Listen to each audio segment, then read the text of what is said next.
This is a true story about family, boundaries, and chaos that escalated way beyond what I ever imagined. I'm 34, married for 9 years, and my husband and I live in a spacious suburban home in Austin, Texas.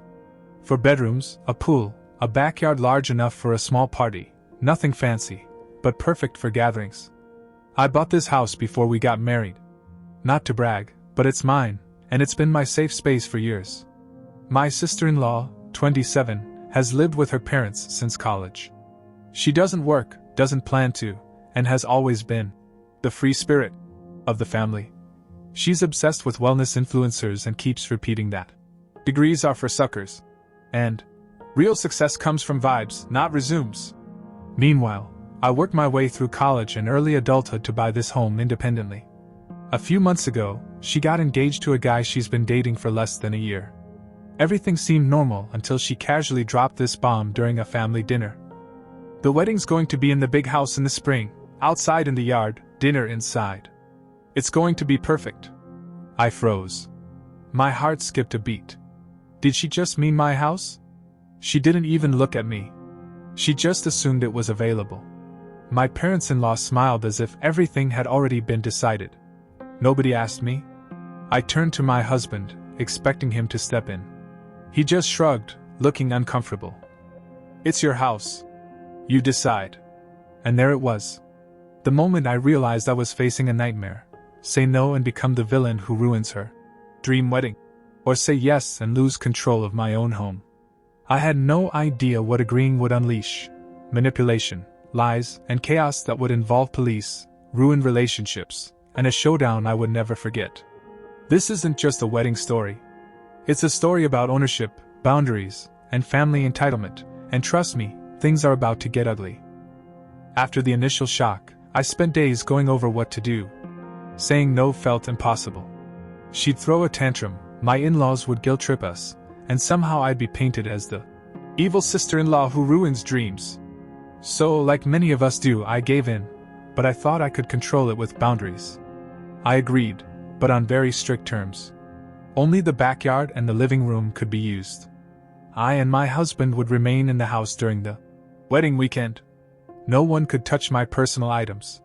My in-laws nodded enthusiastically, promising that everything would be fine. My sister-in-law practically glowed, like she had already moved in mentally. Big mistake. The very next day, she started showing up unannounced. Just checking the space, she'd say, dragging her friends, photographers, and florists to rooms I hadn't even cleaned yet. She pointed to bedrooms and assigned them to herself and her parents. My photos? My furniture? Suddenly theirs. When I tried to enforce limits, my in-laws would call me, telling me I was overreacting. It's just for the wedding. Don't be so rigid. I felt trapped in my own home, constantly defending my boundaries. My husband tried to support me but was hesitant to confront his parents directly. I understood him, but I was also furious. I had worked hard to buy this house, and now it felt like everyone assumed it was theirs to use. Then I discovered something that made my blood run cold. She had sent wedding invitations. To everyone. Except us. That's when I realized, agreeing to this wedding was going to be far worse than I imagined. And whatever happened next, it wasn't just about a wedding. It was about taking back control of my home before it was too late. A week after agreeing, I discovered the next shock. My sister-in-law had already sent out wedding invitations. To everyone. Except me and my husband. Yes, the wedding was supposed to happen in our house, but we weren't invited. I froze, staring at my phone. How could she do this? I called my husband at work, and his reaction was a mix of disbelief and anger. She actually did what? He said. I couldn't even answer right away. I was too stunned. When I called my in-laws, I expected them to be shocked too. But no. They were almost casual, like this was normal. Well, we thought maybe you preferred not to attend, they said, avoiding eye contact. I felt my blood boil. Our home, my furniture, my life, all being used as a backdrop while we were treated like invisible guests. My husband and I sat in stunned silence. The family that should have supported our boundaries was basically cheering her on. That night, I couldn't sleep. I thought about all the preparations, cleaning the rooms, arranging the furniture, even renting extra tables. all for a wedding that excluded us, the owners. I realized something terrifying. If I didn't act, this wedding could take over our lives entirely, and no one would stop her. I knew I had to take control. But how?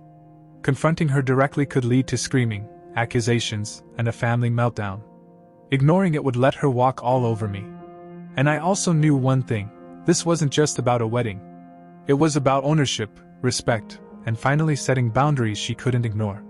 Little did I know, the next few days would include unannounced visits, police calls, and a confrontation so insane it would make me question everything I knew about my family.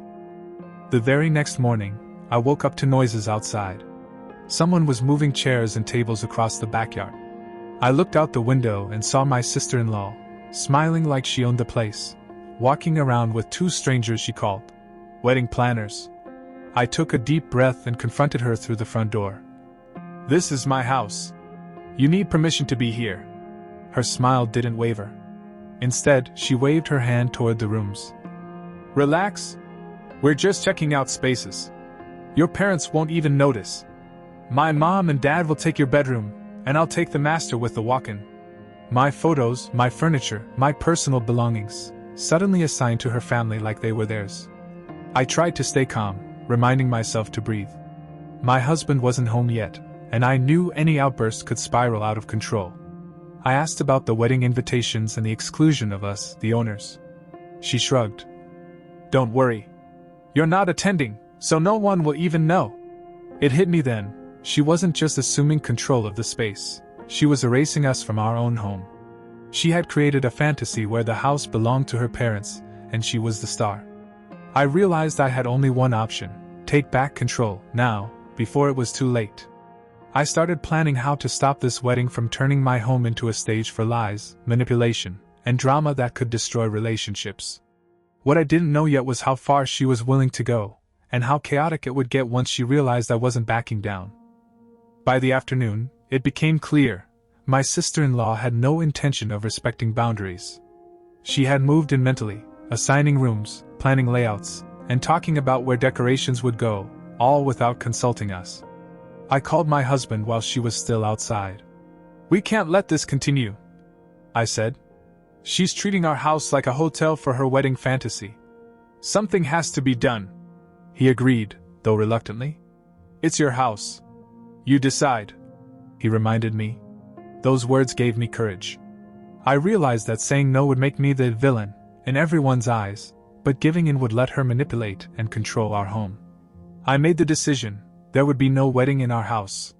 Not if she refused to include us and treat our home with respect.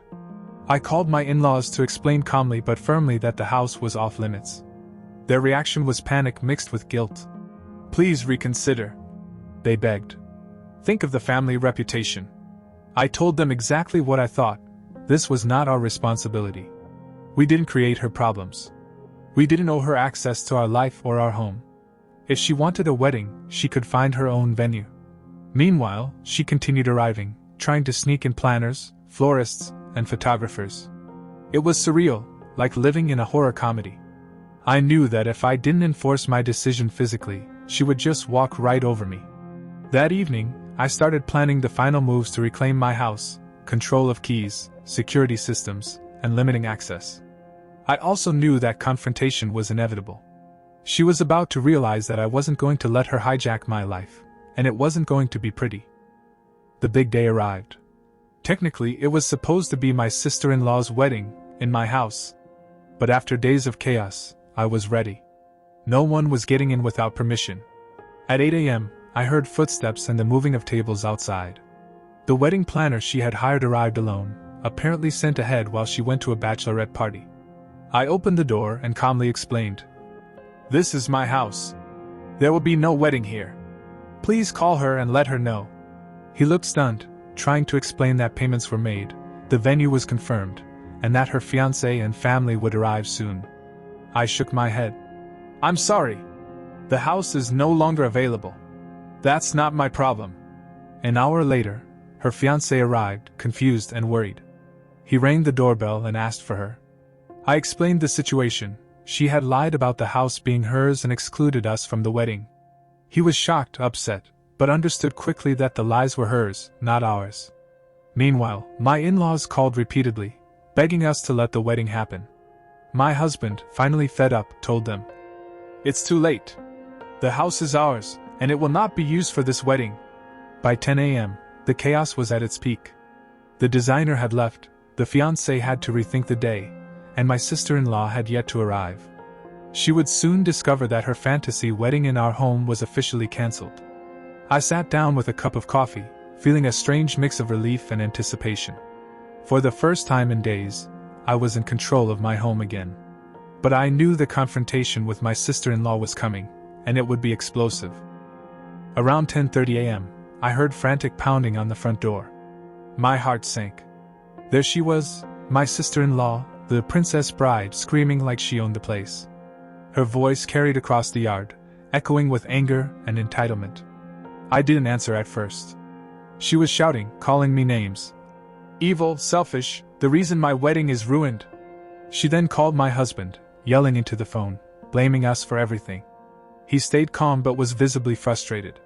One of our neighbors, who had heard the commotion, walked over. He looked at me and said, "Call the police if she doesn't stop.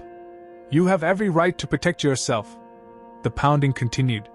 She tried every tactic, guilt, threats, and manipulation. But we didn't budge. The police were called, and when they arrived, she continued screaming and flailing, completely out of control. Eventually, she ran off, leaving a trail of chaos and confusion. The police documented everything, including the neighbor's testimony and the footage from our security cameras. I felt a mix of relief and disbelief. This was beyond a family squabble. It was a full-blown invasion of my home.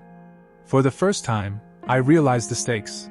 If I hadn't acted decisively, she would have continued to manipulate everyone and use my house for her fantasy wedding. Our home, our space, our peace, it was mine to defend, and I had finally done it. But the fallout wasn't over. My in-laws called, angry and frantic, blaming me for ruining their daughter's life. My husband, exhausted, finally cut them off. We were done explaining. This was the moment I knew, no wedding, no manipulation, no more family guilt trips.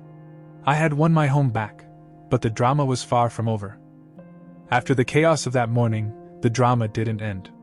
My in-laws were relentless on the phone, blaming us for ruining their daughter's wedding and shaming us for standing our ground. Each call was more desperate than the last, insisting we somehow save her day. My husband finally reached his limit. He calmly but firmly told them, "Our house, our rules. You need to solve this without dragging us into it." Meanwhile, my sister-in-law was left outside, furious and humiliated. She called repeatedly, alternating between rage, threats, and tears. Her fiancé, who had come to our door earlier, now called to confirm the truth. Shocked and frustrated, he realized the wedding had been built on her lies about the house and about us. It was surreal to watch. The same family who had cheered her on was now scrambling to justify themselves. My in-laws admitted, reluctantly, that they had known she excluded us but had hoped we'd just go along with it. I took a step back and realized something important. This was never just about the wedding. It was about boundaries, respect, and the consequences of entitlement. My sister-in-law's fantasy collided with reality, and it left everyone, her included, reeling. For the first time, I felt completely free to reclaim my life and my space, without guilt or fear of upsetting people who had consistently ignored my rights. The wedding was cancelled, the chaos had reached its peak, and the family was forced to confront the truth: my home, my rules, my boundaries. But even with the wedding off, there was still tension to manage. My in-laws were furious, my sister-in-law was plotting, and I had to navigate the aftermath carefully to ensure our home remained ours. By mid-afternoon, the reality finally hit my sister-in-law. Her dream wedding in our house wasn't happening. She had assumed everyone would bend to her will, but I had drawn a line, and I wasn't moving it. She came back, desperate and frantic, pounding on the door again. Screaming, crying, and cursing, she demanded access. Her fiancé, now fully aware of the lies, stayed on the phone, insisting she calm down. Even her friends were confused, calling to see why nothing was going according to plan. Meanwhile, my husband and I were calm, almost surreal in our composure. We had our security cameras, our neighbor witness, and the police report from the morning incident. For the first time, I felt completely in control of my own home. The wedding that had been scheduled in our house had become a public lesson in consequences. Her lies, her entitlement, and her attempts to manipulate everyone had backfired spectacularly. No one could blame us. The chaos was entirely of her making. By evening, the news had spread through the family. No wedding, no venue, no fantasy.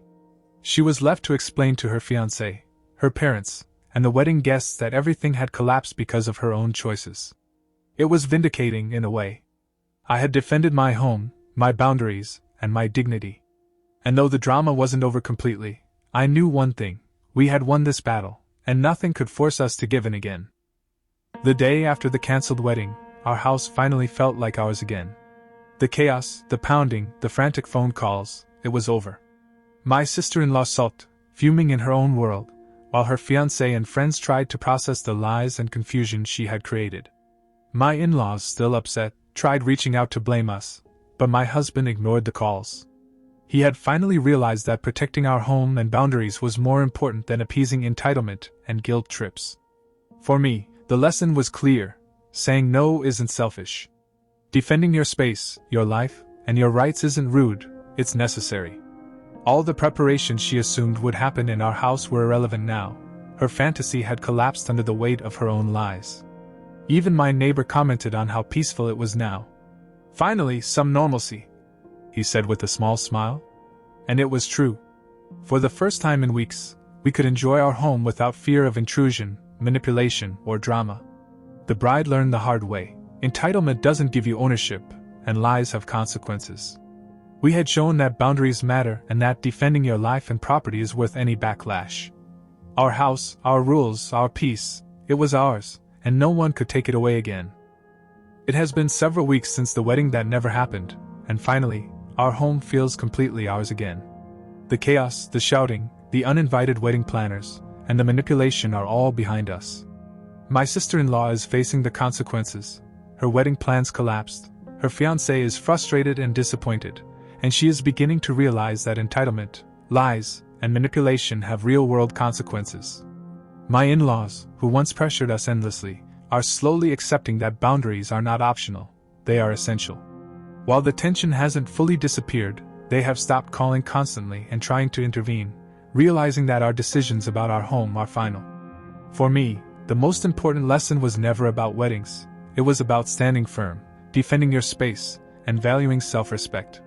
Saying no, even to family, is not selfish, it is necessary. Protecting your home, your peace, and your life is not only a right but a victory. Manipulation, guilt trips, and theatrics cannot replace honesty and respect. This experience reinforced that boundaries must be set clearly and early, before small issues spiral into chaos. You cannot compromise your life for the convenience or fantasies of others. Our house is back to being a sanctuary. My husband and I can finally enjoy it, knowing we did the right thing. The drama left its mark, but it also made us stronger, more united, and wiser. To anyone reading this, the hardest choice, the one that feels confrontational, is often the one that protects your home, your family, and your sanity. Boundaries are not just rules, they are self-respect, and defending them is always a victory.